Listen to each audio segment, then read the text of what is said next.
রাত বাজে 12টা। একটি অজানা নাম্বার থেকে আসা মেসেজ কিভাবে একজন ছেলের জীবন বদলে দিয়েছিল, আজ শোনাবো সেই গল্প। চলো শুরু করা যাক। রাত বাজে 12টা। সাব্বিরের ফোনে একটি মেসেজ পেল। মেসেজে লেখা ছিল, আজ রাত 1টার আগে বাড়ি থেকে বের হওয়া যাবে না। নাম্বারটি ছিল অজানা। সাব্বির ভাবলো কেউ হয়তো মজা করছে।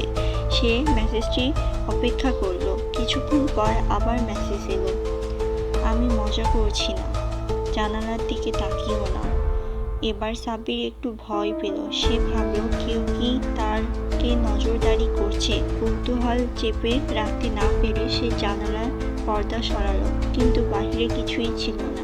সে হাসলো, মনে মনে বলল কেউ আমাকে বোকা বানানোর চেষ্টা করছে। ঠিক তখনই ফোনে আরেকটি মেসেজ এলো, আমি তো বলেছিলাম জানালার দিকে তাকিও না। সাব্বিরের বুক কেঁপে উঠল। সে দ্রুত দরজা বন্ধ করলো। এরপরে শেষে মেসেজটি এলো, তখন বিছানার নিচে দেখো। তার হাত কাঁপতে শুরু করলো। ধীরে ধীরে নিচে তাকালো। সেখানে একটি পুরনো ফোন পড়েছিল। ফোনের স্ক্রিন চলছিল। তার স্ক্রিনে লেখা ছিল, এই মেসেজগুলো তোমাকে ভবিষ্যতে তুমি পাঠাচ্ছ। 5 মিনিট পর যা ঘটবে তার জন্য প্রস্তুত হও। ঠিক তখনই পুরো বাড়ির বিদ্যুৎ চলে গেল।